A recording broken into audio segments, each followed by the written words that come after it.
भगवान की जय। जय विष्णुपाद परमहंस परिव्राजक चेरी अष्टतर सुते शिवज्ञानंद स्वामी श्री प्रभुपाद की जय। जय विष्णुपाद परमहंस परिव्राजक चेरी अष्टतर सुते सिद्धांत सरस्वती ठाकुर महाराज की जय। नामाचार्य सुरेदास ठाकुर की जय। अनंत कोटि वैष्णव वृंद की जय। श्री राधा लीला भगवान की जय। जगन्नाथ बलदेव सुभद्रा मैया की जय। श्री प्रभुपाद की जय। जय गौर प्रेमानंद। ओम नमो भगवते वासुदेवाय।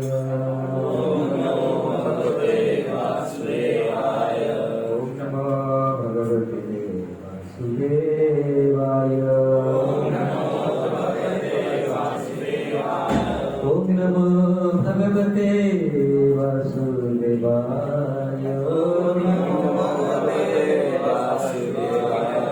ओम ज्ञानतिमिरान्धस्य ज्ञानाञ्जनशलाकया चक्षुरुन्मिलितं येन तस्मै श्रीगुरुवे नमः।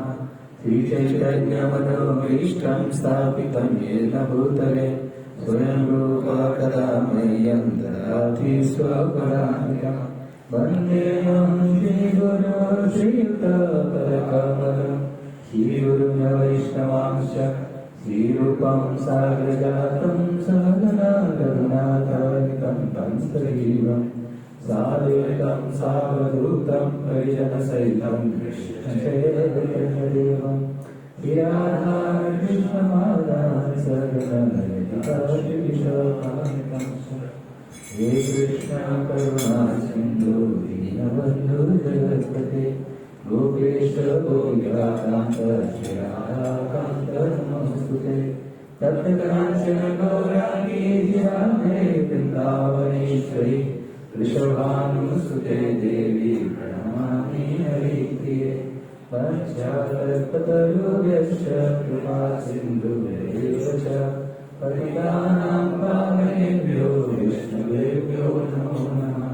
नमो विष्णुपादाय कृष्णपृष्ठाय भूतले श्रीमते भक्तिवेदान्त स्वामिनिधि नामिने। नमस्ते सरस्वती देवे गौरवाणी प्रचारिणे निर्विशेष शून्यवादी पाश्चात्यदेशतारिणे। हरे कृष्णा कृष्णा कृष्णा हरे हरे हरे राम राम राम हरे हरे।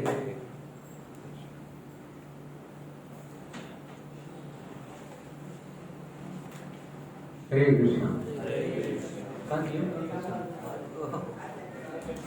सब बजाओ। हरे कृष्णा। श्री प्रभुपाद की जय। तो आज का टॉपिक क्या है? संकट। क्या है? संकट। ये सबके जीवन में चाहे चाहे अचाहे हर एक के व्यक्ति के जीवन में संकट आता है, लेकिन अलग अलग से, और उनको सुलझाने के लिए हमें हमारे मन से या शरीर से शक्ति होनी चाहिए। हर संकट को हमें फिजिकली उनको समाधान नहीं कर सकते, कुछ हमारा बुद्धि के द्वारा भी उसको हमें सुलझा सकते हैं। जो दुनिया में हम रह रहे हैं, ये दुनिया में हर कोई डरा हुआ है, ऐसा कोई नहीं कह सकते मैं डरा नहीं। बिल्कुल सही बात है। लेकिन डर से मुक्त होने के लिए क्या करने पड़ेंगे? भगवान का शरण लेने पड़ेंगे। भगवान का जो शरण में है तो उनको कोई डर नहीं है, वो डरेगा नहीं, चाहे कितना बड़ा भी कुछ हो। उनके अंदर जो मन की पावर है वो भगवान का भक्ति से आती है। जिनका मन का बल बढ़ा हुआ है, उनका मन मेंटली हेल्दी है, तो फिर वो फिजिकली कितना भी कमजोर हो तो मेंटली हेल्दी जो है, तो फिर उनको इतना कोई भय नहीं रहेगा दुनिया की तरफ। लेकिन दुनिया का जो नेचर क्या है, हर समय हमारे भीतर एक डर बना रहती है। ये दुनिया का बनावट ऐसा है, ये दुनिया का बनावट ऐसा है कि हर समय हमारे मन के भीतर एक डर बना रहता है। तो डर को निकालने के लिए उपाय क्या है? डर को निकालने के लिए भक्त के संग के द्वारा भगवान की भक्ति, तो ये होगा तो फिर हमारा मन मजबूत होगा। तो कोई कह सकता है कि तो सब लोग तो डर मतलब मृत्यु, और उसके पहले और डर अलग अलग प्रकार का है। जो सबसे सबसे जो टॉप क्लास का डर है क्या है? मृत्यु, है ना? कोई का ये पूछ सकता है कि क्या भक्त लोगों का क्या मृत्यु नहीं होता? होता है, भक्तों का भी मृत्यु होती है, लेकिन ये उनका आखिर शरीर है। इसके बाद फिर ये डरा हुआ शरीर में नहीं आए, क्योंकि भगवान भगवद गीता में बताते हैं जो मेरा भक्ति करके मेरे धाम में पहुंच जाता है, तो फिर वापस उनको देही नसना क्या श्लोक है? त्यक्त्वा देहम पुनर्जन्म न विद्यते। त्यक्त्वा मतलब त्याग देता है देह। जब तक ये हमारा भौतिक शरीर है, ये भौतिक शरीर को हमको त्यागना पड़ेगा। लेकिन जैसे कि हमारा भक्ति का शरीर मिल जाती है, तो फिर वो शरीर परमानेंट मिल जाता है। भगवान भगवद गीता में बताते हैं जो मेरा भक्त है, भक्ति करते हैं, तो एक बार मेरे पास पहुंच जाने के बाद फिर वापस उनको मरना नहीं पड़ेगा। जो एक बार भगवान देख लिया, भगवान का भक्ति कर रहा है, वो मरेगा नहीं। तो कोई कह सकता है हम देख रहे हैं भक्तों का मृत्यु होती है, हाँ, ये आखिर उनका अंतिम मृत्यु है, क्योंकि भौतिक शरीर में है इस समय, तो उनका बाकी न्यू कहाँ गया? जो लास्ट टाइम न्यू है उपासना नहीं, उसके पहले ये युवराज को आया साहिल की तबीयत खराब है। आप न्यू थे ना, वो लास्ट क्लास में आप दोनों ना, और 2-3 थे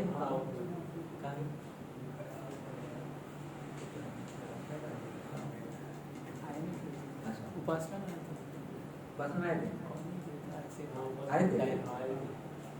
अच्छा, आज कुछ काम नहीं, कॉल नहीं किया। तो क्या बोल रहा हूँ?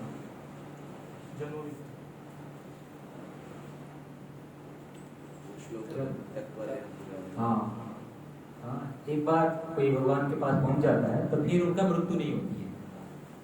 अमर होने की हर कोई मरना नहीं चाहता, कोई भी मरना नहीं चाहता। तो अमर होने के लिए भी रास्ता है। जैसे आप घर बनाते हो, घर से बाहर निकलने के लिए रास्ता रखते हो, ऐसा नहीं कि बंद कमरा है, ऐसा नहीं है ना। ठीक उसी प्रकार भगवान ने दुनिया बनाया, और दुनिया बनाने के बाद ये दुनिया में कोई नहीं रहना नहीं कोई चाहता। तो बुद्धिमान होगा, कोई टॉयलेट में रहेगा, कोई भी व्यक्ति टॉयलेट में जाके नहीं रहेगा, है ना, उसको पसंद नहीं है वहां पे रहेगा। ठीक उसी प्रकार जो बुद्धिमान व्यक्ति होगा, भगवान के बहुत बड़े भक्त ये दुनिया को किसके साथ कंपेयर किए हैं? ये टॉयलेट के साथ।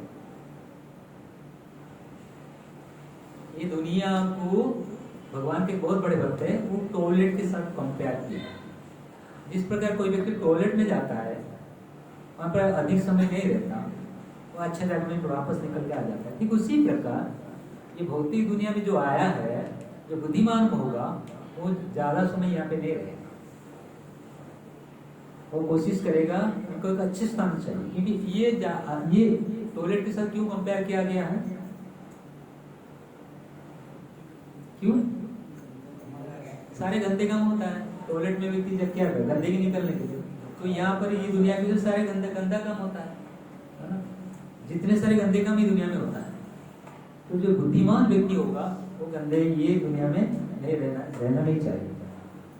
तो इसीलिए तो ये अमर होने के उपाय क्या है भगवान बताते हैं भगवद गीता में कि एक बार जो शरीर छोड़कर मेरे पास पहुंच जाता है भगवान का धाम में, तो फिर वापस वो जगह से पुनः तो वापस लौट के नहीं आता। तो क्या एक बहुत बड़ी बात क्या कहना चाह रहा था? तो हर एक के जीवन में मृत्यु के विपत्ति अलग अलग रूप में आता है। एक व्यक्ति को पूछा, कोई सैड आदमी था, तो उनके पास कुछ लोग बैठे थे, तो पूछा कि मेरा 3 प्रश्न है, यदि कोई उसका जवाब नहीं दे पाएगा उसको मृत्यु दंड दिया जाएगा। सब भाई भयभीत हो गए। 3 प्रश्न क्या था? उस सैड आदमी के मालिक का अपने फॉलोअर्स को, तो प्रश्न था पहला, भगवान को कैसे देख सकते हैं, पहला प्रश्न। दूसरा, भगवान क्या खाते हैं। तीसरा, भगवान क्या करते हैं, क्या खाते हैं, क्या करते हैं। 3 प्रश्न। तो व्यक्ति सुना और बोला जो बोल देगा उनको इनाम मिलेगा, और जो नहीं बोल पाएगा, यदि आप लोग नहीं बोल पाओगे आपको मृत्यु दंड दिया जाएगा, ऐसा ही व्यक्ति बोला। तो उसमें इतने सारे लोग बैठे थे, तो उसमें से एक था, और उतने सारे लोगों में से वो एक व्यक्ति बड़ा बुद्धिमान था, हमेशा बुद्धि से काम लेता था। जो भी कभी किसी के जीवन में कुछ विपत्ति आती थी, संकट आता था, तो अपने कुछ करके उनको बचा लेते थे। तो व्यक्ति बोला कि भगवान, तो मुझे आप सबको मैं दिखा दूंगा, मैं आपको सबको भगवान को दिखा दूंगा, लेकिन भगवान को दिखाने के पहले मुझे एक कप दूध चाहिए, या 1 गिलास दूध चाहिए, मुझे 1 गिलास दूध ला के दो। तो उनके 1 गिलास दूध ला के दिए, और तो व्यक्ति अपने उंगली लिया, और वो ग्लास भरा हुआ दूध में अपने उंगली को घुमा रहा है, ऐसा ऐसा, फिर ऐसा दिख रहा है, ऐसा ऐसा। सब हंसने लगे उसके, ये क्या कर रहे हैं, ये भगवान के कोई तरीका है क्या। तो उनको पूछा, जो प्रश्न किया था, ये क्या कर रहे हो आप। मैं आपको बोला कि भगवान को कैसे देख सकते हैं। तो हाँ, मैं तो ये उपाय बताता हूँ देखने की। भगवान को देखने की एक प्रोसेस होती है, उसमें जाओगे आपको भगवान दिख पड़ेंगे ना। ये क्या ग्लास के भीतर, दूध के भीतर आप घुमाने से क्या ये प्रोसेस है क्या। कहाँ, तो दूध के भीतर मैं देख रहा हूँ, घी किधर है। तो सब है क्या है, इतना उल्लू है क्या, घी दूध के भीतर घी किधर आएगा। तो मैं ये तो पूछ रहा हूँ, दूध के भीतर मैं घी देख रहा हूँ, दूध के भीतर घी है, लेकिन उसको देखने के प्रोसेस है, क्योंकि ऐसे करना, ऐसे करना, ऐसे करना, ऐसा, फिर उसको गर्म करो मक्खन, फिर घी निकल के आ जाएगा। ठीक उसी प्रकार भगवान को देखने के लिए 4:30 बजे उठना पड़ेगा, 4 बजे उठना पड़ेगा, 4:30 बजे मंगल आरती में खड़ा होना पड़ेगा, वहाँ पर बैठ के फिर जप करने पड़ेंगे, थोड़ी तपस्या करने पड़ेंगे, भागवत सुनने पड़ेंगे, गुरु पूजा अटेंड करने पड़ेंगे, कुछ सेवा करना पड़ेगा। तो इस प्रोसेस के द्वारा हमारा इंद्रिय शुद्ध हो जाएगा, मन शुद्ध हो जाएगा, फिर हम भगवान को देख सकते हैं। एक प्रोसेस है भगवान को देखने की। इस प्रकार दूध से घी देखने के लिए ये प्रोसेस है, स्टेप बाय स्टेप। ठीक उसी प्रकार भगवान को देखने के लिए भी कुछ तपस्या की जरूरत है। भगवान को वो देख सकता है जो तपस्या करेगा। कलियुग में तपस्या क्या है, मांस नहीं खाना, शराब नहीं पीना, जुआ नहीं खेलना, गलत संग नहीं करना, गलत संग नहीं करना, ये तपस्या है कलियुग का। यदि भगवान को कोई देखना चाहता है, ये भगवान का कलियुग में तपस्या है। ठीक है, तो सब लोग खुश हो गए, कहाँ ठीक सही बात, भगवान को देखने के लिए तपस्या की जरूरत है, लगता है तपस्या। कोई एयर कंडीशन रूम में कि बहुत मतलब क्या है, भोग की जीवन में, तो इस प्रकार का जीवन लेकर के कोई भगवान को देख नहीं सकता। ठीक है, आपका एक प्रश्न का जवाब मिल गया। दूसरा प्रश्न, भगवान खाते क्या।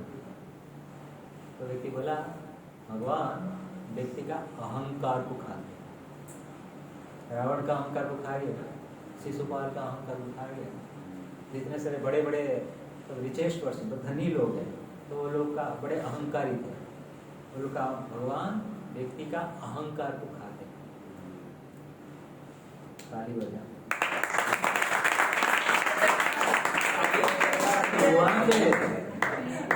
मैं वहां पे बोला, वहां पे ठीक है, बजा दिया, कोई बात नहीं। तो भगवान व्यक्ति का अहंकार को खाते हैं। तीसरा, भगवान करते क्या।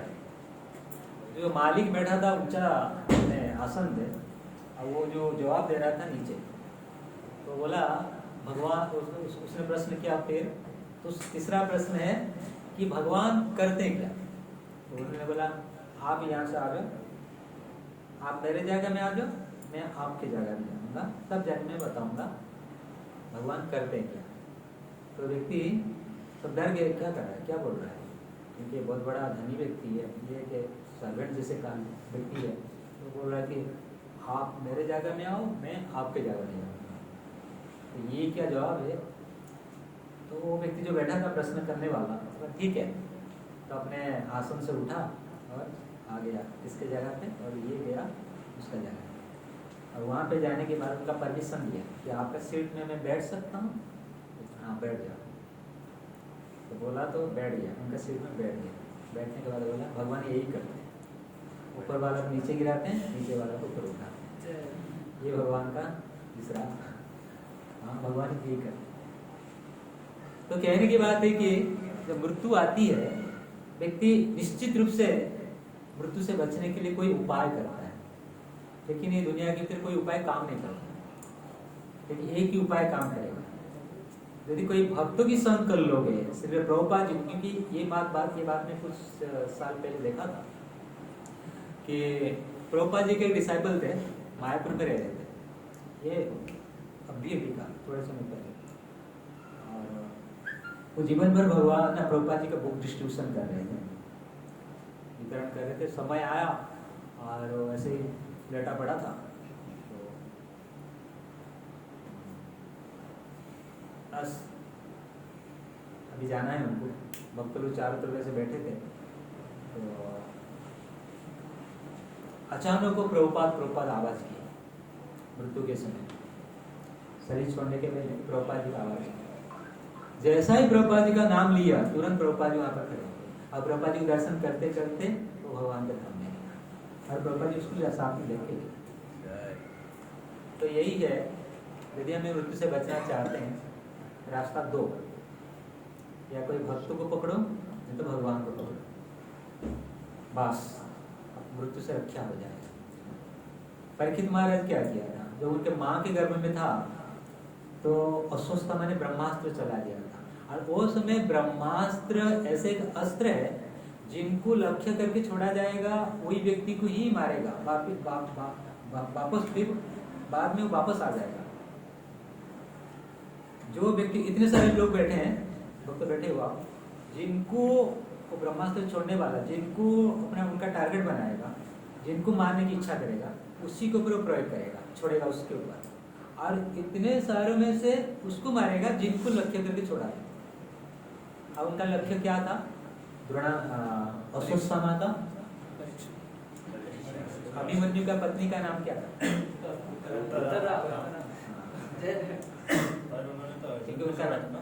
अर्जुन पे छोड़ा था उन्होंने, पांडवों का आई थिंक कृष्ण ने रोक दिया था ना उसको, बाद में उसको अर्जुन ने फिर वापस कर रहा था, अच्छा वो मैटर अलग है।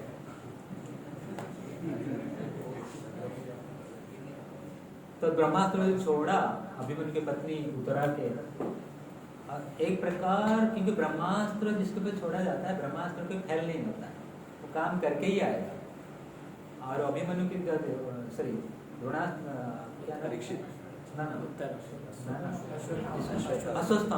अश्वत्थामा जो छोड़ा था ब्रह्मास्त्र, सीधा गया, क्योंकि उनको ब्रह्मास्त्र प्रयोग करना जानता था, लेकिन ब्रह्मास्त्र को वापस करना नहीं जानता था। इसको मारने का काम जानता था वो, लेकिन उनको इसको बचाना, ब्रह्मास्त्र से बचाना, ये ज्ञान नहीं था अश्वत्थामा।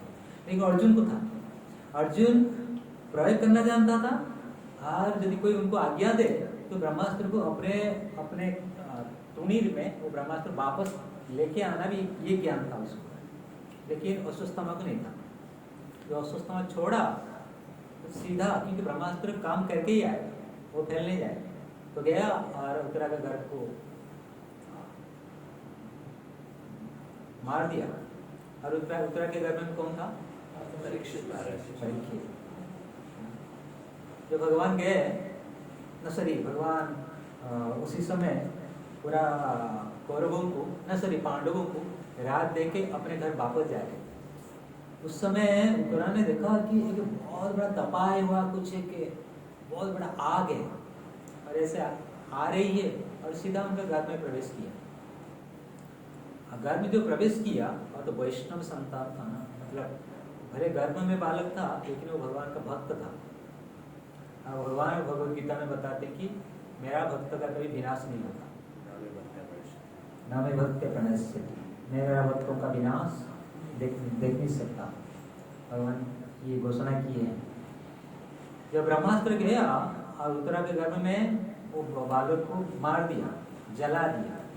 जलाने के बाद तो जल रहा था, अब उनका गर्भ जल रही कोई तरह का, उसमें भगवान बाहर खड़े थे और भगवान को उन्होंने प्रार्थना किया, यदि ये मृत्यु से कोई बचा सकता आप ही, न अभयं प्रसन्न यत्र मृत्यु परस्पर। ये दुनिया में हर व्यक्ति को मरना है, लेकिन बचा सकता आप ही। उत्तरा ने जो प्रार्थना किया भगवान को, तब भगवान वहां पर बाहर खड़े थे और सबके देखते देखते बाहर खड़े थे, खड़े उत्तरा के गर्भ के भीतर प्रवेश कर गए। अंदर भी है बाहर भी है, वही भगवान। जैसे आप राधा गिरिधारी दर्शन कर रहे हो, राधा गिरिधारी बाहर भी खड़े और आपका अंदर है कि नहीं, दोनों जगह है ना। ठीक उसी प्रकार उत्तरा के गर्भ के भीतर भगवान प्रवेश कर गए और बाहर भी खड़े, और गर्भ के भीतर जाके उनको जीवन दिए। क्योंकि भगवान हर व्यक्ति का आयु को छीन सकते हैं और उनका आयु को बढ़ा भी सकते हैं। यही बात हुआ था कहाँ पे,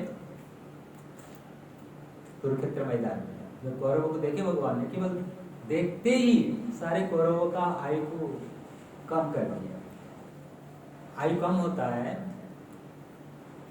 जब कोई स्त्रियों के ऊपर, छोटे बच्चे के ऊपर, गोमाता के ऊपर और इस जगह पे जो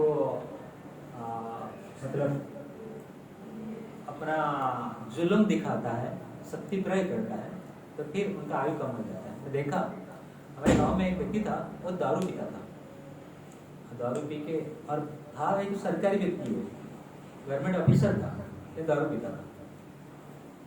और दारू पीने के बाद व्यक्ति का होश नहीं रहता, तो आके अपने घर में अपने पत्नी को मारता था। और वो माता जी है, वो कुछ कर नहीं पाते, गाँव के माता जी के तो सीधा होते हैं। तो फिर कुछ दिन के बाद वो व्यक्ति मर गया। और मैंने बताया था उसको कि देखो ये मनु संहिता में लिखा गया है, निर्दोष व्यक्ति के ऊपर जब शक्ति प्रयोग करोगे तो उस समय हमारा आयु नष्ट हो जाता है। तब भगवान ने उनको आपके घर के भीतर प्रवेश करके परीक्षित को जीवन दान दिया। और परीक्षित जब जन्म लिया, बाहर आया, तो हर व्यक्ति को परीक्षा कर रहा था। जिनको अंदर देखा था, क्या वही है ये व्यक्ति, वही है, यही है, तभी से उनका नाम पड़ गया परीक्षित, तभी से उनका नाम पड़ा था। जब जीवन में हमारा भय आता है, मृत्यु आती है, संकट आती है, तब भागना नहीं चाहिए। या आप सामना करो, यदि आपका शक्ति नहीं तो भाग जाओ। दो काम करो। भगवान श्री कृष्ण जब मथुरा में थे तो 2 बार भाग गए थे। भगवान को क्या डर है? भगवान को क्या डर है? भगवान भी भागते हैं जब उनके ऊपर कोई डर आता है। कब भागे थे भगवान? कब भागे थे भगवान? जब जरासंध अटैक किया था मथुरा के ऊपर, उस समय भगवान ने भागे थे।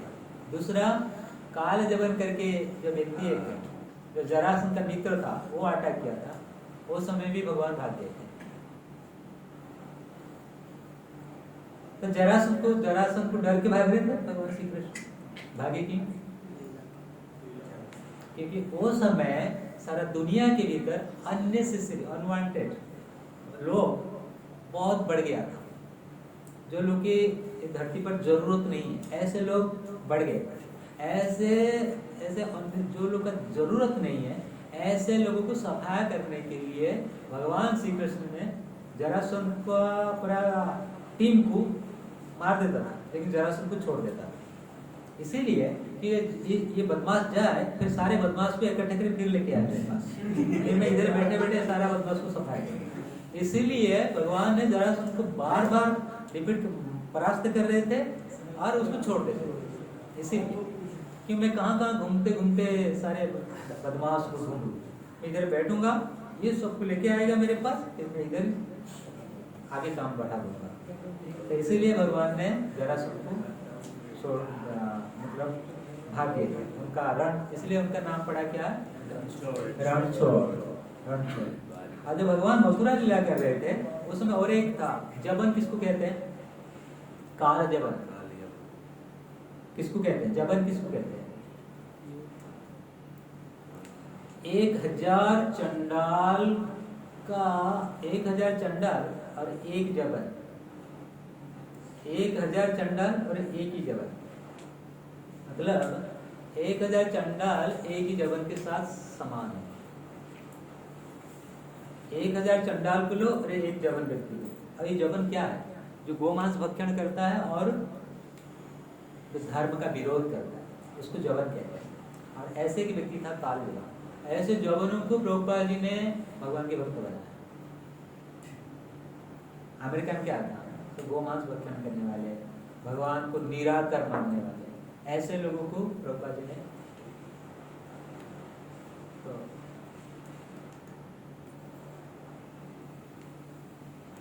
क्या नाम था उसका, काल जब आया मथुरा में तो भगवान ने निकल के काल जबन के सामने खड़े थे और काल जबन भगवान को देख रहा है और ये पूरा एकदम तैयारी के साथ जो फाइट करने के लिए भगवान के साथ, ले भगवान बिना कुछ लिए एकदम स्माइल फेस में निकल गए और काल जबन के सामने खड़े थे और काल जबन भगवान को देख रहा है, अरे तू मेरे साथ फाइट करेगा लेकिन कुछ लेके नहीं आया, मेरा दर्शन ही मेरा शरीर का जो सौंदर्य है यही आपके साथ, मेरा शरीर का सौंदर्य आपके साथ लड़ेगा। तो काल जबन भगवान का पीछा किया भगवान को पकड़ने के लिए और भगवान बहुत स्लोली जा रहे थे ऐसे धीरे धीरे, काल जबन दौड़ रहा। जब तक एक व्यक्ति के भीतर पाप रहेगा तो भगवान को पकड़ नहीं सकता। हम कितना भी प्रयास करें, जब करें, मंदिर आए, कथा सुने, भगवान को प्रणाम करें, तो इसका मतलब क्या हमें इसको नहीं करना चाहिए, करना चाहिए, ये करेंगे तो पाप करेगा। लेकिन काल जबन गोमांस खा भक्षण कर रहा था और मतलब निर्दोष व्यक्ति को सता रहा था और जो वो अटैक किया मथुरा के ऊपर, तो उस समय भगवान ने उनके सामने ऐसे खाली हाथ में निकले और भगवान को देखा, बहुत सुंदर थे भगवान। अब भगवान एक बार उनको दर्शन देके आगे आगे चले, काल जबन उनका पीछा किया और भगवान उनको एक जगह ऐसे ले गए थे, एक जगह में जहाँ पर कौन सो रहा था, महाराज। तो मुस्कुंद पे कलियुग में कौन किस रूप में आए थे, पंडरपुर में बताया था। मुस्कुंद कलियुग में किस रूप में आए थे,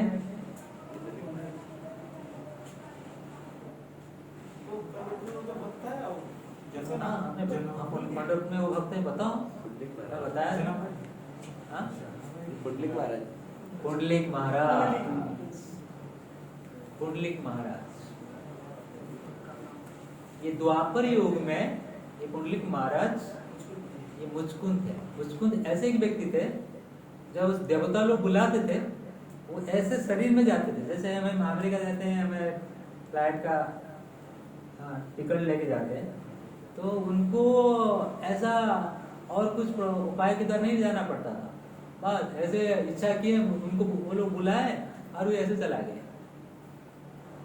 पहले समय के धरती के लोग ऐसे स्वर्ग जाना आना ऐसा था, वहाँ कोई बुलाया ऐसे 1 मिनट में चल गया, हो गया, फिर अपना काम करके फिर वापस आ गए। वहाँ पे मीटिंग अटेंड करते थे कि इंद्र की जो नंदन कानन है वहाँ पर थोड़ा सुमरस पीते थे, फिर वापस आ गए ऐसा। तो ये मुचकुंद पहले जाते थे, स्वर्ग जाते थे, उनको बुलाते थे देवता लोग और वहाँ पर देवताओं की तरफ से लड़ते थे, लेकिन इतना फाइट किया थक गए और थका हुआ शरीर को विश्राम देने के लिए वो देवताओं को बोले मुझे ऐसे जगह दो जहाँ पर मैं रेस्ट करूं, और मुझे जो जगह देगा रेस्ट करने के समय मैं दृष्टिपात करूंगा तो वो जल के भस्म हो जाएगा। तो भगवान ने उनको दौड़ा दौड़ा के वो जगह पे लेके गए, काल जगह। तो भगवान गए और सीधा गुफा के उधर घुस गए। जब गुफा के उधर घुस गए तो गुफा के बाहर वो काल जगह खड़े खड़े बहुत गाली दिया, अरे भगोड़े, अरे ग्वाला चराने, गाय चराने वाला, क्या डरपोक है, ऐसा ऐसा कुछ ना कुछ। वो समय के लोग भी गाली दे सकते थे, अरे अभी के लोग नहीं है, वो समय भी गाली गुलोच चलता था। शिशुपाल गाली देता था ना भगवान को ग्वाला करके, तो गाली दिया, गाली देने के बाद अंदर गया। अंदर गया तो भगवान हमारे जैसे टाटो लगा के या जीन्स पहन के टी शर्ट लगा के, भगवान हमेशा इतना तक धोती पहनते हैं और अपन बैठे रहते हैं खुला शरीर, हर शरीर में उनका एक चादर पड़ा है बस है भगवान। लेकिन उनका रहन सहन, उनका खान पान, उनका पहनाव एकदम नॉर्मल है, गांव के लोग आदमी जैसे। तो कोई बूट पहन के निकलते नहीं थे। आप लोग 2000-5000 का बोर्ड पहन के मुंबई में निकलते। हाँ ठीक है, आप मुंबई में रहते हो, ब्रज में जब जाके जाओगे मत पहनना, वहाँ पे भगवान भी नहीं पहनते। अभी तो सब धोती शॉर्ट में रहते थे ना, हमेशा भगवान धोती पहन के रहते। इसीलिए प्रभुपाद जी ने अमेरिकन लोगों को धोती पहना दी। भगवान जो पहनते संस्कार दिए। तो क्या बात कह रहा था मैं, भूल गया। भगवान ने ये काल जब अंदर घुसा तो भगवान अपने शरीर का जो चादर डाल के रखे थे, वो चादर को वो मुचकुंद महाराज के शरीर में लगा दिया। और उनको पहले से देवताओं का आशीर्वाद मिला था कि इसके ऊपर में दृष्टि, मेरा विश्राम में जो बाधा पहुंचाएगा मेरा दृष्टि पास से जल के भस्म हो जाएगा। और वो काल जब अंदर गया और जाके देखा, अरे ये भगोड़े तो इधर आके सो गया और चादर घोड़ के, क्योंकि वो देखा था भगवान ने अपने कंधे में चादर डाल थे। अगर कोई जो चादर डाला तो वही चादर ये देखा, उसको लगा कि कृष्ण यहाँ पे सोए हैं। और उनको क्या पता कि पहले से और कोई उनका मृत्यु के रूप में मान के सोया है। कि मृत्यु अलग अलग प्रकार में आता है और मृत्यु फिक्स है, और कहाँ पे होगा वो भी फिक्स है, किस रूप में होगा वो भी फिक्स है। वो जन्म समय वो फिक्स कर दिया जाता है। जो समय व्यक्ति जन्म लेता है कुछ चीज फिक्स हो जाता है, इतना पढ़ाई करेगा, इतना पैसा कमाएगा, ये लोग मिलेंगे, इतने उम्र में मर जाए, मृत्यु होगा, और वहां पर मृत्यु होगा, ये सब चीजें फिक्स हो जाता है जन्म होते समय। तो जब काल जब अंदर गया तो देखा, उनको लगा कि कृष्ण सोया। अब वो जोरदार अपने पैर उठा, पैर में मारा। हमारा तो भक्त का नींद खुल गया और उठा तो देखा कोई खड़ा है काला काला, उनका आंख से अग्नि निकली। पहले समय संतों महात्माओं के इतना तपस्या करते थे जंगल में जाके, क्योंकि जंगल ऐसे की जगह है जहाँ पर व्यक्ति जाके भगवान को मन लगा सकता है। इसलिए प्रभुपाद जी कहते हैं कि जंगल सत्वगुण का स्थान है और मुंबई तमोगुण रजोगुण का स्थान है। और जब तक हमारे दिमाग में, हमारा सोच में, हमारा मन में रजोगुण और तमोगुण रहेगा, हम भगवान का भक्ति नहीं कर पाएंगे। मंदिर आएंगे, बैठेंगे, भक्ति स्टार्ट नहीं होगा। भक्ति को स्टार्ट कराने के लिए अंदर अंदर उनको कम से कम मूड ऑफ गुडनेस में आना पड़ेगा, सत्वगुण में आना पड़ेगा। प्रभुपाद जी बताते हैं जब तक एक इंसान रजोगुण में और तमोगुण में, रजोगुण मतलब एंजॉय करने का जो मेंटालिटी होती है ना, मानसिकता, वो जब तक है हमारे दिमाग में, मुझे कुछ एंजॉय करना है, मुझे कुछ सर्विस नहीं करना है, मुझे एंजॉय करना है, ये जिस प्रकार जब तक है, मैं एंजॉय, जब एंजॉय करोगे तो फिर सर्विस नहीं कर पाओगे, सेवा नहीं कर पाओगे। एंजॉय कौन करता है? जो बॉस होता है, बॉस मालिक होता है, वो एंजॉय करता है, और हम मालिक नहीं है। हमारे जो आईडी है, हमारी जो आइडेंटिटी है, हमारा क्या आइडेंटिटी है? कृष्ण का सेवादार, सर्वेंट, सर्विस करना। जो सर्विस करने वाला वो सर्विस लेगा तो फिर नहीं हो पाएगा। तो हम सब क्या क्या क्या हाँ रजोगुण बोल रहा था। तमोगुण क्या है? बस खाओ बच्चा पैदा करो मर जाओ, ये तमोगुण का लाइफ है। रजोगुण का लाइफ क्या है? ज्यादा से पैसा कमाओ और उसको वो पैसा को एंजॉय करो, ये रजोगुण, ये तमोगुण। इसका मतलब है कि पैसा नहीं कमाना है ये बात नहीं है, पैसा कमाना है, लेकिन हमारे दिमाग में वो पैसा को एंजॉय करने की सोच छोड़ना चाहिए, उसको अपने लिए यूज करना है। ये कैसे? हमारा भाव कैसे रहना चाहिए? मैं उसको कृष्ण की सेवा के लिए किसी ना किसी प्रकार में करूँगा। पैसा लेके आया, आपने कुछ खाने के आइटम खरीदा बाजार से, तो मैं पहले भोग लगाऊंगा, भगवान को खिलाऊंगा, बाद में प्रसाद खाऊंगा। तो फिर आपको जो एंजॉय करने की जो टेंडेंसी है खत्म हो जाती है, धीरे धीरे खत्म हो जाती है। इस प्रोसेस में जाओगे ना तो ये टेंडेंसी खत्म हो जाती है। तो प्रभा जी बोले कि मुंबई तमोगुण रजोगुण का स्थान है, जंगल सत्वगुण का स्थान है। लेकिन रजोगुण तमोगुण में तो भगवान भक्ति होगा ही नहीं, कम से कम सत्वगुण में आना पड़ेगा, तब भगवान का भक्ति शुरू कर सकते हैं। शुरू कर सकते हैं।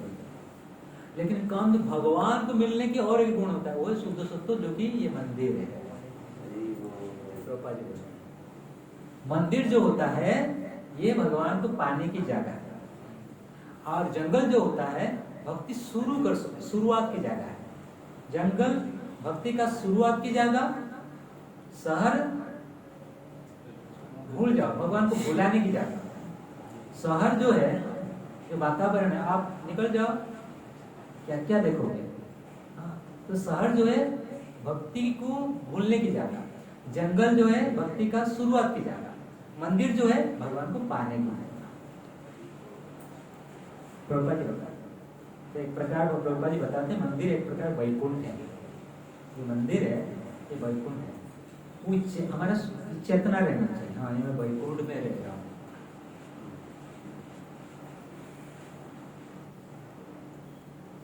कहाँ से स्टार्ट किया था ये जो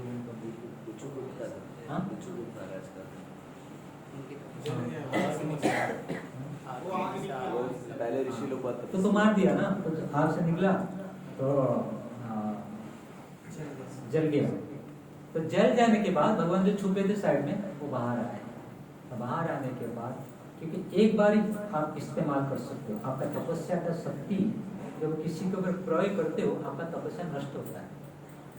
आपने बहुत तपस्या किया, किसी को श्राप दे दिया, आपका तपस्या नष्ट हो जाए। इसीलिए भक्त लोग किसी को श्राप नहीं देते, इसके ऊपर बिगड़ते नहीं है। इस मतलब फल फाइंडिंग नेचर नहीं रहता है। हमें दूसरे को जो फल देखते हैं ये हमारे क्या है, मैं आपसे बेहतर हूँ, इसलिए आपके भीतर में कमी देख रहा हूँ, मैं आपसे मैं बेहतर हूँ। अच्छा, जब आप किसी के भीतर दोष देखना शुरू कर दोगे, कोई व्यक्ति के भीतर कुछ फॉल्ट देखना शुरू कर दोगे, फिर उनको ईर्ष्या करोगे, इसके भीतर गंदगी है, इसके भीतर खराब गुण है, तो उसके भीतर उसके प्रति आपका देश भावना स्टार्ट होगा, शुरू हो जाएगा। देश करोगे तो फिर नेक्स्ट उनका तीसरा स्टेज क्या है, तो देश करोगे कभी ना कभी झगड़ा ही होता है। पहले आप उसके दोस्त देखते हो, अपने को बेहतर समझते हो, अपने को बहुत अच्छा समझते हो। फिर दूसरा दोस्त देखने के बाद उनको ईर्ष्या जलन होगा आपके उसके प्रति, फिर जलते जलते फिर स्टार्ट हो जाएगा। इसीलिए फल फाइंडिंग नेचर ये फल डाउन का बात है, पतन की बात। इसलिए हमें किसी को फल देखना नहीं चाहिए, देखना है तो खुद के भीतर देखिए। यदि व्यक्ति अपने भीतर कमियां को देख पा रहा है तो समझना चाहिए कि वो भाग्यवान व्यक्ति, फॉर्चून है। हाँ, वो बहुत बड़ा व्यक्ति है, मुझे अपने भीतर कमियों को देखना चाहिए। इसलिए हम जब बात करते हैं ना, ऐसे बात करते हैं ना, हमें एक उंगली दिखाते तो 3 उंगली हमारे हो रहा है। तो कितना जैसे सुई कहता है ना, छन्नी कहता है सुई को तेरे भीतर के होल है, तो एक उंगली हमें दूसरे सामने वाले को कहते तो 3 उंगली हमारे ऐसा आता है, ऐसा। अब दूसरे के लिए दोष देखना मतलब उसका दोष को हमारे पर लेना, उसके लिए जो वीक पॉइंट्स है, जो गलती है, उनके लिए जो कमियां हैं, जब हमें उनको दिखाएंगे, उनको बोलते रहेंगे, तो उसका कमियां हमारे ऊपर आ जाएगा, ट्रांसफर हो जाएगा। किसी के ऊपर निंदा नहीं करना चाहिए। तो मैं कह रहा था, जब विपत्ति संकट कुछ आता है जीवन में, हो तो भाग जाओ, नहीं भागते तो सामना करो। और भगवान ये 2 परिस्थिति में भागे थे और एक परिस्थिति में वहीं पर डट के रहे। कौन सा परिस्थिति था? परिस्थिति क्या था? शिशुपाल का मैटर। भगवान वहीं पर खड़े रहे, क्योंकि 2 मैटर में भागे, वो 2 मैटर में भागे, लेकिन ये मैटर में हम देखना चाहिए हमारा विपत्ति किस प्रकार का है। तो कोई हिसाब से भागना है कि सामना करना है। मैं जो पढ़ाई कर रहा था, हमारे घर के पास एक कॉलेज है, तो वो कॉलेज में एक माता जी पढ़ती थी। उनका माता जी मतलब 20 साल का है और बहुत अच्छी पढ़ती थी, बहुत संस्कार था उनको, बहुत अच्छा था। लेकिन एक प्रोफेसर के साथ उनका जमता नहीं था, इसीलिए कि वो अच्छा पढ़ाई कर रहा था, ऐसा मैटर है। और कुछ मैटर नहीं, वो अच्छा पढ़ाई कर रहा है करके वही मैटर को लेके कुछ पॉलिटिकल इश्यू बन गया उसको मैटर को लेकर। और बनने के बाद थोड़े समय के भीतर ये मैटर बन रही थी, चल रहा था मैटर। तो मैटर कुछ ही दिनों के बाद वो माता जी क्या कि एक दिन पेट्रोल लेके आए और सबके सामने अपने पर डाल दी, माचिस लगा। तो कहने की बात है कि वो क्या किया, ना सामना किया ना भागा, अपने को खत्म कर दिया। हमें ऐसा नहीं करना है। हमारे जीवन में जो कुछ विपत्ति आती है तो हमें ना ये 2 काम करो, या भाग जाओ यदि औकात नहीं है आपको सामना करना, या यदि आपके अंदर शक्ति है तो सामना करो, लेकिन अपने को कभी खत्म मत करो। विपत्ति आती है हमको खत्म करने के लिए। तो ये बात है, इसको इसलिए मैं कहना चाहा। एक बार प्रभुपाद जी अपने को डिसाइपल को लेके चल रहे थे। एक पिंजरा के भीतर एक चीता बंदी थी। तो प्रभुपाद जी का एक डिसाइपल गया, एक लकड़ा लेके उनको ऐसा ऐसा कर रहा था। प्रभुपाद जी बोले अभी पिंजरा खोल दूं तो कहने का मतलब ही खतरों के साथ खिलवाड़ मत करो। चाणक्य पंडित कहते हैं, सोया हुआ बच्चा, सोया हुआ चीता, सोया हुआ मूर्ख व्यक्ति, और एक बता रहे थे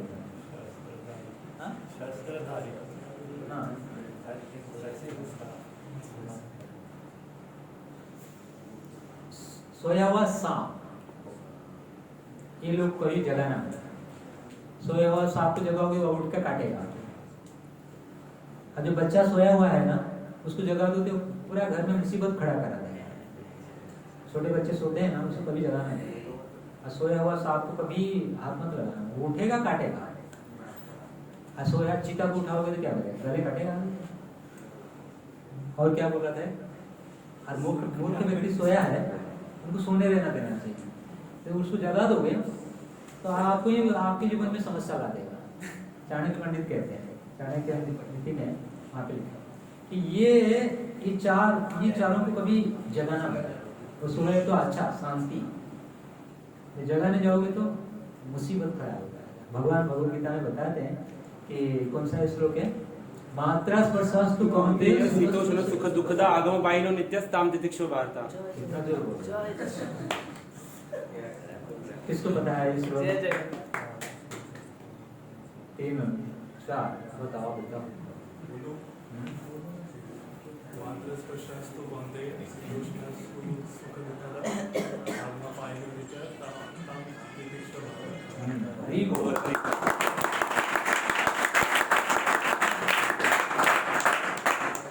तो भगवान गीता में बताते हैं कुछ ऐसी विपत्ति जब आती है ना, हमें उसको सहन करना चाहिए। कौन सा विपत्ति? मन से बनने वाली विपत्ति और शरीर से बनने वाली विपत्ति। शरीर से और मन से उत्पन्न होने वाली जो कष्ट है उनको हमें सहन करना चाहिए। बाकी जितने जो भी विपत्ति आती है हमें देखना चाहिए किस टाइप का है, किस प्रकार का ये विपत्ति मेरे जीवन में आ रही है, तो भी उसी से भागना है या सामना करना है। लेकिन मन से और शरीर से जो उत्पत्ति होती है उनको आपको सहन करना ही पड़ेगा। भगवान कहते हैं तितिक्षु, अर्जुन सहन करो उसको, उसका और कोई इलाज है ही नहीं, उसको सहन करना पड़ेगा। भगवद गीता में 2nd चैप्टर में श्लोक लिखे हैं भगवान ने। और ये तामसा ज्यादा समय नहीं रहेगा, वो बहुत थोड़े समय के भीतर वो मिट जाएगा, क्योंकि अनित्य है, टेम्परेरी है। मन से, अब मन में कोई दुख आता है लंबा रहता है क्या? इस शरीर से कोई बीमारी आती है लंबा रहता है क्या? मन से शरीर से आने वाली कष्ट लंबा नहीं रहता है, अनित्य, टेम्परेरी है। भगवान कह रहे ये अनित्य, थोड़े समय के लिए रहेगा, उसको आप सहन करना। जिनका मन अशांत है ना, मन से बहुत मन से डिस्टर्ब है ना, तो दूसरे को भी डिस्टर्ब कर देगा, बिल्कुल ना। इसीलिए मन से जो अशांत व्यक्ति है उनको छेड़खानी मत करो, उस छेड़ो मत। कोई व्यक्ति डिस्टर्ब है उनको छेड़ो मत। खास करके हम कमेंट पास करते हैं, अरे किलो ऐसा बोलते हैं ना, कुछ भी आपके भाषा में जो भी कुछ बोलते हो ना, जो भी बोलते हो आप, तो उसको छेड़ना नहीं चाहिए, है ना। तो एक बार ऐसा क्या बोल रहा था मैं, भूल गया ना, वो तो नहीं तो उसको सहन करना भगवान ने कहे, तो उसको तो सहन करना पड़ेगा, टेम्परेरी है, सहन करना ही पड़ेगा, इसका कोई और दूसरा उपाय नहीं। तो कहना ये बात कि ये हमारे जीवन में जो कुछ ऐसे परिस्थिति आती है, तो एक बार ऐसा घटना हुआ था, हमारे बस से बस, हमारे मंदिर से एक बस निकली थी, उसको संकीर्तन बस कहते हैं। और संकीर्तन बस में क्या कैसा होता है, जो पिछले पार्ट है वो पार्टीशन करते हैं, पिछले कुछ हिस्सा, और पिछले भाग में गौर निताई को बिठाते हैं, कोई भगवान का जगन्नाथ हो कि गौर निताई हो, उनको बिठाते हैं। और जो बाकी जो आगे साइड है, ड्राइवर और कुछ भक्त लोग प्रभुपाद जी का बुक्स वगैरह देती है। तो एक बार ऐसे कोई एक जगह में बस चल रही थी और भगवान का जो, और वो पीछे खोल दिए थे, मतलब सबका कोई बस चल रही है, धीरे धीरे बुक डिस्ट्रीब्यूशन करते करते भक्त लोग चल रहा था, तो पीछे खुला हुआ था और पीछे गौर निताई बैठे हुए थे, और लोगों के दर्शन के लिए वो जो बस का जो पीछे साइड है ना, खोल दिए, ऊपर उठा दिए थे, और सबको भगवान का दर्शन हो रहा था। और जहाँ पर गौर निताई को विराजमान कराया गया था बस के पीछे, तो वहाँ पर एक हमारे के बहुत बड़े भक्त बैठे थे, एक महाराज बैठे थे। अचानक बस चल रही थी, कुछ ही आगे जाकर अचानक बस का ब्रेक फेल हो गया। कुछ ही आगे एक खाई था बहुत बड़ा, और जब भक्त लोग देखे कि आगे खाई है, तो सारे बस से निकल गए। महाराज कर बैठे, वही गोविंदा के पास बैठे गए, तो सारे भक्त चिल्लाने लगे, महाराज आप आ जाओ आ जाओ। तो महाराज क्या बोले, मैं गोविंदा को छोड़ के मैं कैसे यहाँ से भाग जाऊंगा। ऐसे हुआ, बस आगे आ गया धीरे धीरे, और खाई के ऊपर बढ़ रही है, बस आगे खाई के ऊपर बढ़ रही है, और सब भक्त निकल गए। महाराज गोविंदा के चरण में बैठे रहे। तो महाराज बोले, गोविंदा को छोड़ कैसे मैं यहाँ से जा सकता हूँ। बस कुछ ही आगे गया, और खाई के कुछ ही पहले बस वहीं पर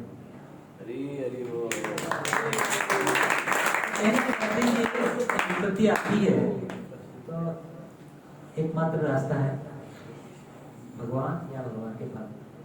तो वो दो यदि हमें हमारे जीवन में लेके रखेंगे तो बहुत बड़ा छोटा सा हो जाएगा।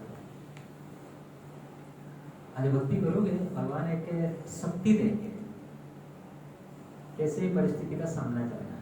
कुंती महारानी इसलिए कह रहे थे, विपद संतु, मुझे विपत्ति दीजिए ना। क्यों ना, विपत्ति दोगे, कष्ट दोगे, कष्ट के समय प्राय लोग भगवान की याद करते हैं। जब भगवान का याद होगा तो कुंती महारानी कहते हैं, जब हमारे ऊपर कष्ट आया, हमने आपको याद किए, और आपको याद करते आप हमारे पास आए, और जब बार बार आपको हम दर्शन कर रहे हैं, तो आपका दर्शन करने का लाभ क्या है, जन्म और मरना, जन्म लेना मरना।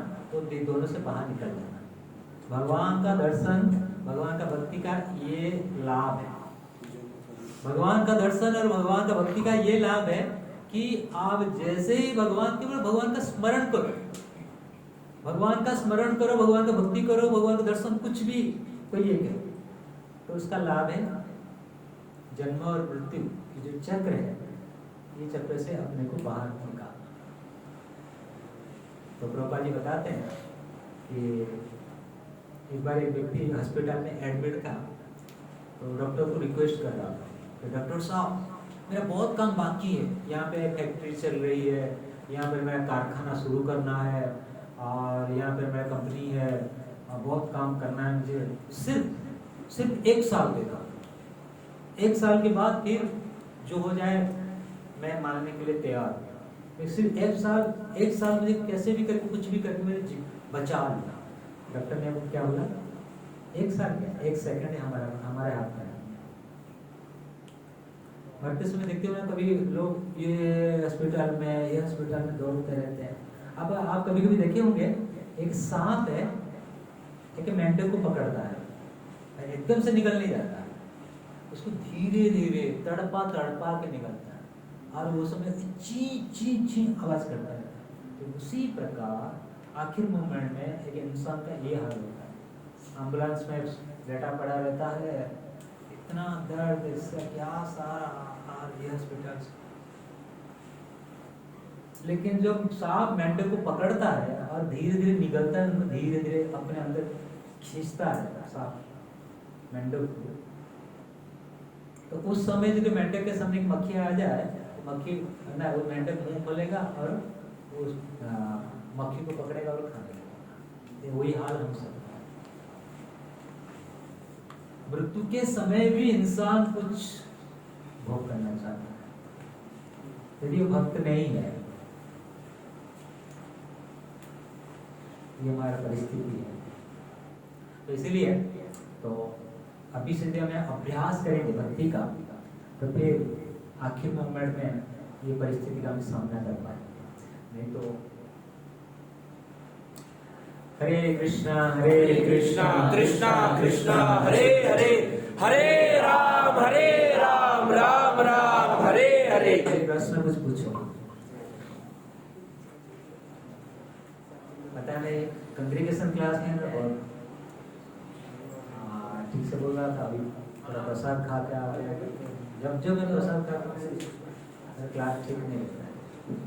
ओके, आप सबका किसी का क्वेश्चन है तो प्रश्न है तो पूछो। हरे कृष्ण प्रभु जी, मेरा जरूरत नहीं है,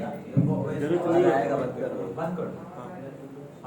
हरे कृष्ण प्रभु जी, तो मेरा प्रश्न ये है कि हम भगवान को भगवान के रूप में देखते हैं, तो हमको जब प्रेम भाव से भगवान का सेवा करना रहता है, लेकिन हम हमेशा है ना, जैसे टाइम टू टाइम सेवा रहता है वो करते, भगवान का विधि भक्ति करते, तो भगवान से वो प्रेम नहीं हो पाता करके, वो भाव नहीं उत्पन्न हो पाता। ऐसा लगता है कि हाँ भगवान है, 12 बज गए, अभी भोग लगाएंगे, अभी ये करेंगे करके, ऐसा।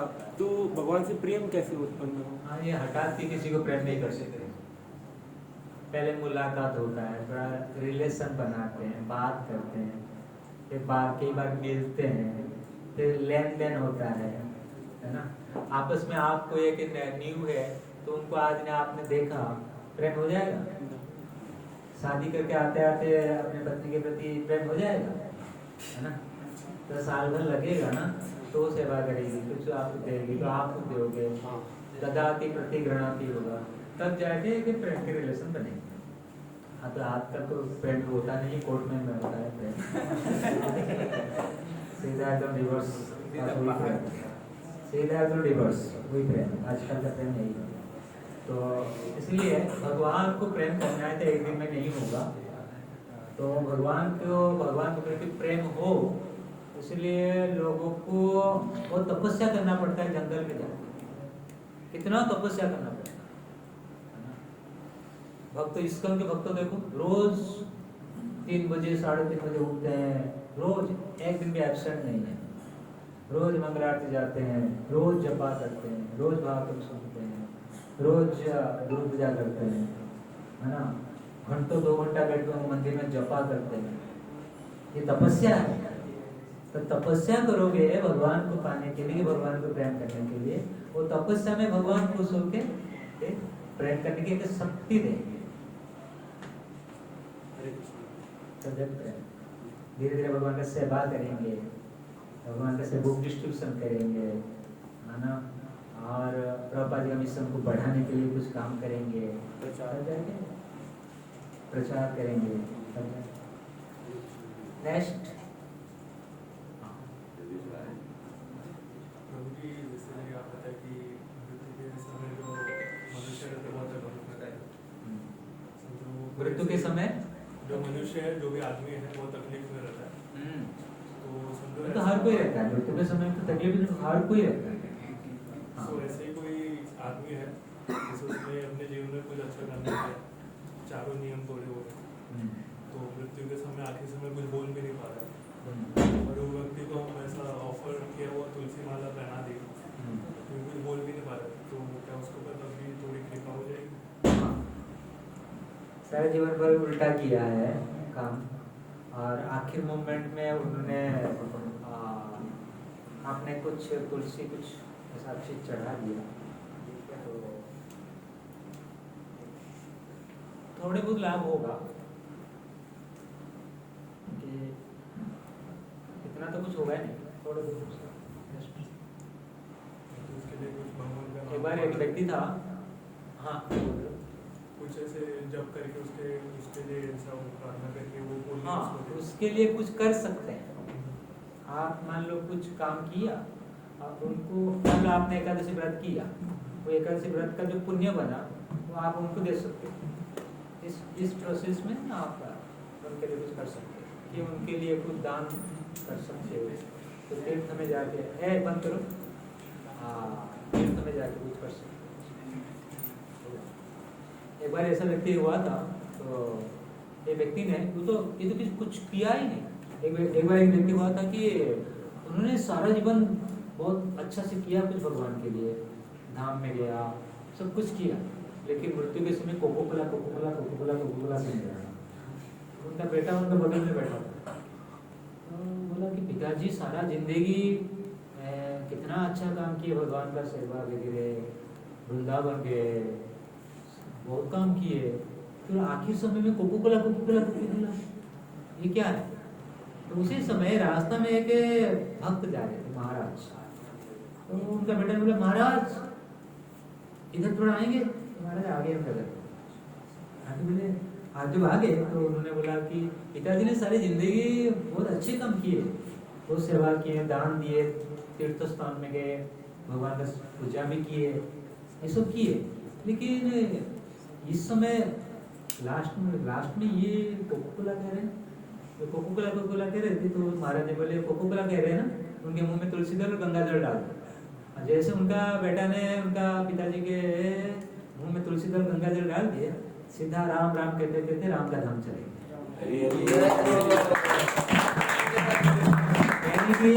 कि कोई पिछले जन्म का जो कोको कोला कंपनी में काम करता होगा, कोको कोला करता होगा, जो ये सारा जीवन भर कोको कोला कंपनी में काम किया, कि अपना दुकान खोल के बैठा, कोको कोला दुकान खोल के बैठा है, तो मन कहाँ पे एंगेज हुआ जाके? कोको कोला में। हमारा मन कहाँ पे एंगेज होता है ना जाके? बहुत इंपॉर्टेंट, हमारा जो मन है ना, माइंड है ना, बहुत इंपॉर्टेंट है। तो पूरा 24 घंटा कहाँ उनका एक्शन, कहाँ क्या चल रही है, उसका एक्टिविटीज क्या है, माइंड का एक्टिविटीज क्या है 24 घंटा का भीतर।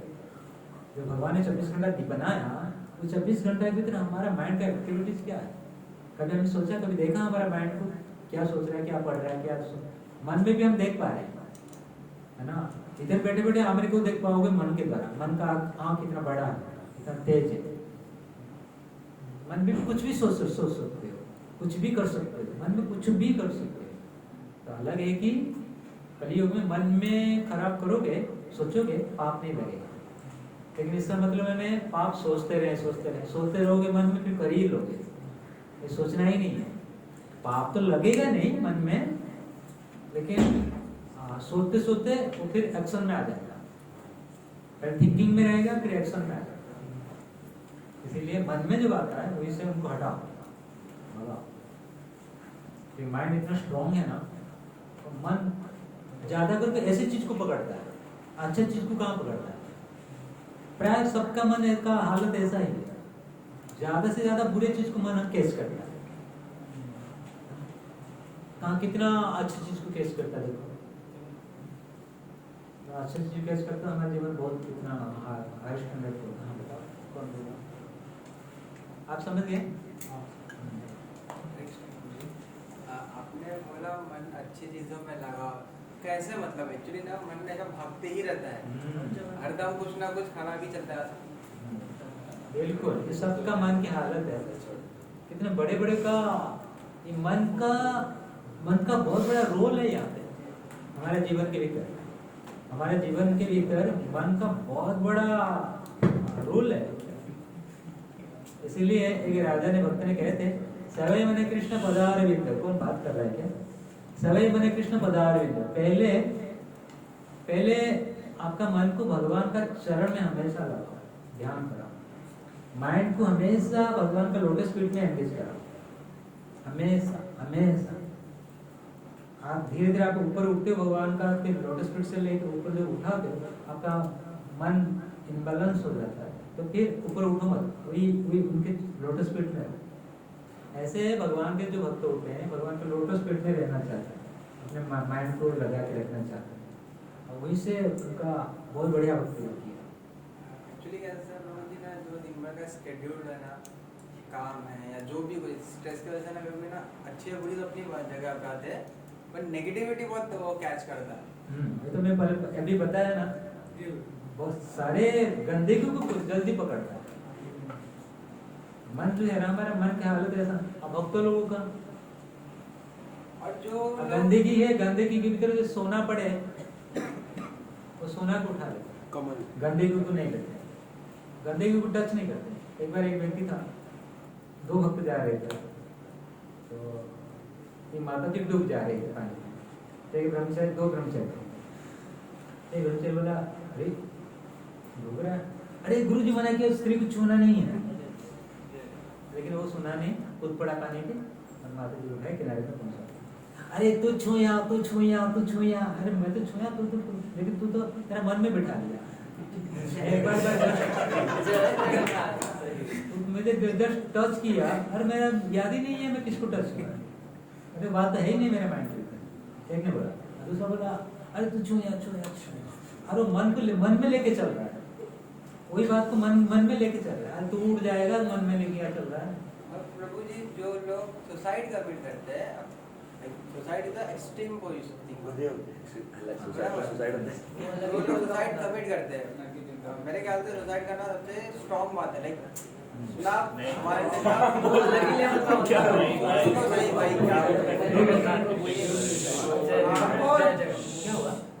को ना खत्म करना ना, उसके लिए जिगरा लगता है, आपको करेज लगता है, तब जाके आदमी सुसाइड करता है। उनका माइंड स्टेट ऑफ माइंड कैसा होगा? आपकी ये प्रभु जी सुसाइड का बोल रहे थे ना,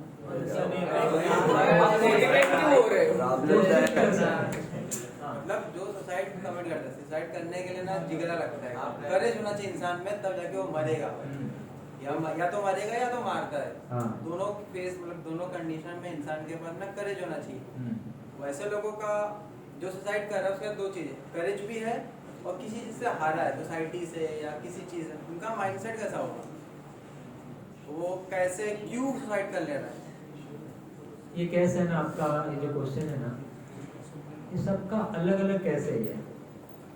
हर कोई जितने सारे सुसाइड करते हैं, सारे सुसाइड करने वाले का प्रॉब्लम एक जैसे नहीं है। किसी ने उनका रिजल्ट अच्छा नहीं है, सुसाइड करते हैं। वही तो बात, मतलब सुसाइड कर लिया हाँ। है, सुसाइड करने के लिए करेज लगता है, हाँ। और साइमल्टेनियसली ये भी बात है कि वो किसी चीज से हार गया, इसके लिए सुसाइड करता है। इतना मन में इतना विरोधाभास कैसे है? जब कोई भी चीजों का हमको धक्का, हम जो भी कुछ चीज पाना चाहते हैं और नहीं मिलता है ना, वो समय हमारे भीतर के इतना बहुत बड़ा दुख आता है ना, धक्का लगता है ना, वो समय हमारे जो पहले जो ज्ञान है ना, वो ज्ञान मेमोरी पावर उठ जाता है। भगवान कहते हैं ना, जायते विषयान्विंश संगस्तम जायते काम क्रोधा रोगी जायते क्रोधा दुख सम स्मृति भ्रम स्मृति आउट हो जाता है, मेमोरी पावर आउट हो जाता है, उड़ जाता है। इसीलिए दो लोगों को एडवाइस मत करना, एक मूर्ख व्यक्ति वो सांप के समान है, वो आपको डसेगा। मूर्ख को उपदेश दोगे आपका गला मोड़ेगा। मूर्ख व्यक्ति दूसरा भी याद आया था क्या? मूर्ख व्यक्ति दूसरा दुखी व्यक्ति, तो बहुत दुख है उनका जीवन में। दुखी व्यक्ति और मूर्ख व्यक्ति वो दोनों को एडवाइस मत करना, इतना दुख है सुनेगा नहीं, वो कुछ जाएगा नहीं अंदर उसका। अब मूर्ख व्यक्ति क्या समझेगा? वो मूर्ख है, वो क्या समझेगा? इसलिए जब वह व्यक्ति सुसाइड करता है ना, उसके पहले उनका मेमोरी पावर खत्म हो जाता है। जो याद रखेगा ना, स्मरण रहेगा ना, अरे सुसाइड करना, अरे करेगा, उनका मेमोरी पावर उड़ जाता है।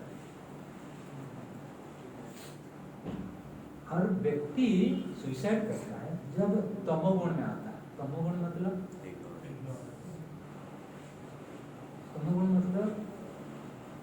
तमोगुण को अंधकार के साथ तुलना किया गया। अंधकार में व्यक्ति कुछ नहीं देख सकता, व्यक्ति वो समय कुछ नहीं देख सकता, बस उसको देखता है, खत्म कर देता है और उसको कुछ दिखाई नहीं पड़ता है, तो फिर वो सुसाइड करता है। कुछ तमोगुण मतलब कुछ समझता नहीं, वो क्या कुछ भी याद नहीं है। तमोगुण में व्यक्ति अपना ही बर्बाद करेगा, वो अवस्था में व्यक्ति खुद का ही सर्वनाश करेगा।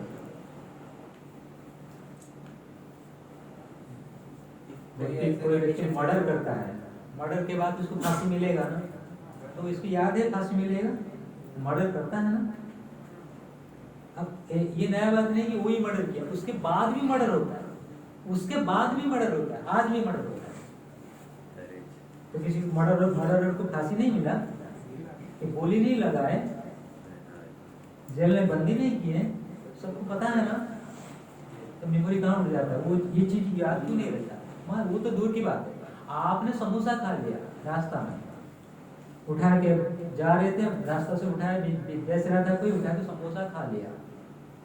दूसरे दिन आपका पेट में स्टार्ट हो गया, हॉस्पिटल में एडमिट हुआ, सुई चला, सलाइन चला, फिर 5-6 दिन के बाद 2 लाख खर्च हुआ, फिर घर पे आया। घर पे आने के बाद ठीक हो गया, अभी ठीक हो गया चंगा, फिर वही रास्ते में जा रहा था, फिर समोसा भूल गया ना। समोसा को देख के मैं भूल गया, अरे यही इसको ही खा के मेरा गड़बड़ हुआ था, हॉस्पिटल में एडमिट था, सुई चला था, भूल गया। वो समोसा को देख के मैं भूल गया, फिर उठाया पैक। जैसे एक स्त्री है, एक बच्चे को जन्म देना कितना तकलीफ होता है वो जानता है, फिर दूसरी बार प्रेग्नेंट होती है ना, होता है ना, तो उसको याद होता है। इच्छा ही हमारा दुश्मन है, मित्र भी। इसलिए भगवान कहते हैं जब हमें कोई चीज का ध्यान करते हैं, उसके प्रति हमारा अटैचमेंट हो जाता है। तो जब अटैचमेंट हो जाती है, उसको एंजॉय करने की इच्छा होती है। जब एंजॉय नहीं कर पाता हूँ तो क्रोध आता है, मैं एंजॉय नहीं कर पाया। जब एंजॉय हो गया, उसके ऊपर लोभ बढ़ जाता है। जब क्रोध आया, एंजॉय नहीं मिला, क्रोध आया, क्रोध से याद शक्ति गायब हो जाता है, नष्ट हो जाता है। जब याद शक्ति व्यक्ति का खराब हो जाए, क्या हो जाएगा? पागल है, पागल कुछ भी करेगा।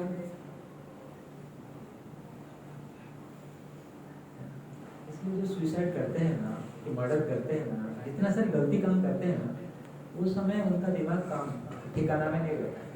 ठिकाना में होता है ना, करेगा नहीं। इतने बड़े बड़े पढ़े लिखे भी खुद को खत्म करते हैं, दूसरे को खत्म करते हैं। ऐसा नहीं कि अनपढ़ अंगूठा छापा करते हैं, ज्यादा करके पढ़े लिखे लोग सुसाइड करते हैं। तो कुछ दिन पहले उड़ीसा के एक डॉक्टर था, बहुत सब मानते थे उसको और सबका इलाज बढ़िया से करता था। बिहार गया था मुझे पढ़ाई करने, कुछ उसको हुआ, सुई लिया, अपने शरीर में लगा दिया, सुबह तो सुखाया, रात को सुई लगा दिया अपने शरीर में, सुबह को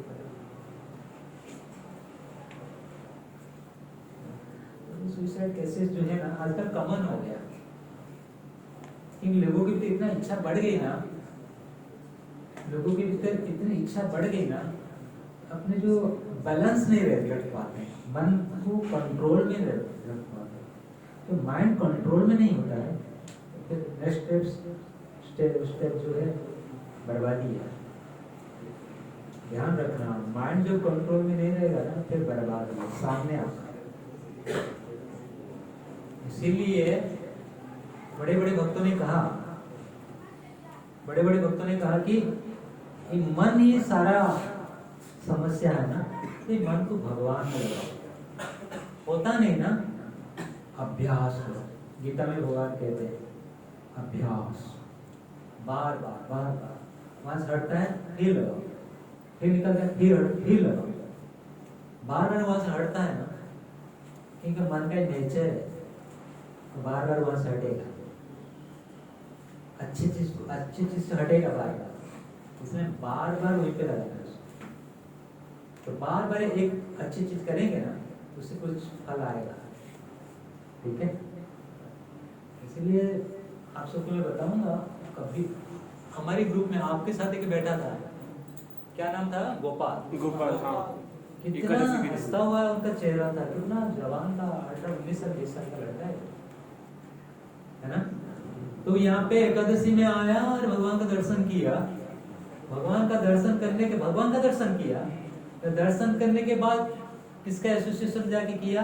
मित्रों का। ऐसे लोग जो भगवान के साथ कोई संबंध नहीं है ना, तो उनके साथ हो गया। और क्या हुआ, क्या करेगा? अरे एक बात ध्यान रखना, एकादशी, पूर्णिमा, अमावस्या, एकादशी, पूर्णिमा, अमावस्या, ये 3 दिन में ना प्राय सबका ज्यादा मर्डर होता है, भ्रष्टाचार, रेप, मर्डर और एक्सीडेंट, ये 3 दिन में ज्यादा होता है। क्योंकि ये 3 दिन में समुद्र में ज्वार आता है, एकदम लहर, एकदम बहुत भयंकर समुद्र। इसीलिए इस समय इनको मना किया जाता है समुद्र के अंदर मत जाना, जिसमें समुद्र बहुत भयंकर रहेगा। ये 3 समय में ना प्राय सबका मन मतलब आउट ऑफ कंट्रोल रहता है। ये समय में पूर्णिमा, एकादशी, अमावस्या को खतरनाक रहता है, क्योंकि हमारे शरीर में जल जो भाग है ना, हमारे शरीर के 5 एलिमेंट है, उसके द्वारा बना है, भूमि, जल, अग्नि, वायु, आकाश। वो जल जो है ना, वो ये 3 समय में बढ़ जाता है। जल कभी स्थिर नहीं होता, जल हमेशा अस्थिर रहता है। और ये समय में हमारे शरीर में जो जल भाग है ना, वो बढ़ जाता है। जैसे समुद्र में जल बढ़ता है, तो शरीर में जो जल है बढ़ जाता है। और जो जल भाग बढ़ जाता है, कि मन अपना स्थिर नहीं होता। अब वो पावरफुल भक्त है, अपने मन को पूरा भक्ति में बोल तो हाईएस्ट और ऊंचा उठ गया है, वो कंट्रोल कर पाएगा। ये तो नॉर्मल व्यक्ति के लिए कंट्रोल करना मुश्किल है। इसीलिए ये समय में थोड़ा संभाल के रहना, घर से बाहर नहीं जाना, ये 3 टाइम। जो तो होगा। अब वो गोपाल का जो एक्सीडेंट हुआ, ये एकादशी के दिन, यहाँ से दर्शन करके भगवान को गया, वहां पर ऐसे संग मिल गया, वो संगति उनको खींच लिया मृत्यु के पास। घर में रहता, कम से कम अकाल मृत्यु तो, इस प्रकार का मृत्यु तो घर में मृत्यु होता, घर पार है, ठीक है।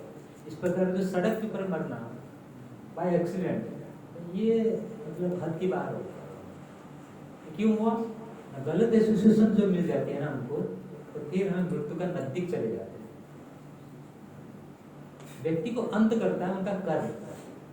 प्रत्येक व्यक्ति का जो मनुष्य का अंत करता है उसका किया हुआ कर्म, और नहीं हम जो कर्म करते हैं, ये कर्म हमारा अंत करा देता है। हमें यहाँ पे देखना है कि हम कैसे कर्म कर रहे हैं। ठीक है, नेक्स्ट और किसी का? हरे कृष्णा प्रभु जी, मेरा एक प्रश्न है। जैसे आपने बोला कि कुछ चीजें रहती हैं जो मतलब जन्म से पहले डिसाइड की रहती फिक्स हो जाती है। है, तो हम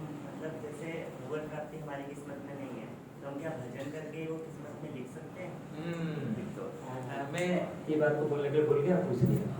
इसलिए ब्रह्मा जी कहते हैं कर्माणि निर्दयति किंतु च भक्ति भाज। ब्रह्मा जी भगवान का एक प्रयास में बताते हैं कि ब्रह्मा जी कहते हैं जो भक्ति करता है भगवान उसका रिकॉर्ड को अपने हाथ में ले लेते हैं। उसका कुंडली, उसकी जो कुंडली बनती है ना, कुंडली बनती है ना जहाँ, उसका कुंडली भगवान के हाथ में चला जाता है। तो फिर वो हिसाब करते हैं उसके ऊपर ये खतरा आने वाली है, उसको कैसे दूं, और उनका कुछ हानि, बहुत बड़ा नुकसान हो, कैसे दूं और उसका बहुत बड़ा नुकसान है कि भगवान अपने भक्तों का हिसाब किताब बड़ा अच्छे से करते हैं। वो अपने हाथ से करते हैं, वो जमराज के हाथ में नहीं देते, वो जमराज के अकाउंट का बाहर हो जाता है, भक्त जमराज के अकाउंट के बाहर हो जाता है। तो इसीलिए हमें जो जितने मात्रा में भक्ति करेंगे उतना मात्रा में हमारे गलत कर्म कट जाएगा। कर्माणि निर्दयति किंतु च भक्ति भाग। कर्म कटेगा भक्ति से, भगवान का भक्ति से कर्म कटेगा, भगवान का भक्ति से। तो भक्ति आपका स्टैंडर्ड अच्छा भक्ति कर रहे हो तो फिर ऐसे क्वालिटी भक्ति है तो ऐसा भक्ति से कर्म कटेगा, ऐसा ऐसा थोड़े थोड़े कटेगा। जितना ज्यादा भक्ति करोगे अच्छा, फिर वही सबसे कट जाएगा। जे यथामांग प्रपद्यते, गीता में कृष्ण कहते हैं कि जैसे आप भक्ति करोगे आपका भक्ति के हिसाब से मैं आपके प्रति आपका रक्षा करूंगा। नेक्स्ट बोलो, हरे कृष्ण दादा। हाँ नेक्स्ट। जैसे मुझे जो फोटो लगा हुआ है, जैसे कृष्णा इसके अर्जुन जी के साथ साथी रहे, ठीक है। हम लोग जब कृष्णा को फुल सरेंडर करते, कंट्रोल कर देते हैं सब चीज़ों का, मतलब कि हम लोग अपना सरेंडर, हम लोग कृष्णा को सरेंडर करते हैं, बट हमारे मन के अंदर वापस वो ईगो के आ जाता है कि मैं सब चीज़ को कंट्रोल करता हूँ। उस ईगो से बाहर कैसे निकला? बहुत बड़ा क्वेश्चन। तो मतलब आपके अंदर सारे ईगो आ रहा है और ईगो के बाहर नहीं जा पा रहे हो तो आप कृष्ण को सरेंडर किया ही नहीं। क्योंकि भगवान कहा कि जो मुझे सरेंडर करेगा तो फिर उनका सारा पाप मैं धो दूंगा। सर्वधर्म परित्यज्य मामेकं शरणं व्रज अहं सर्व। ऐसा नहीं कि थोड़ा मैं छोड़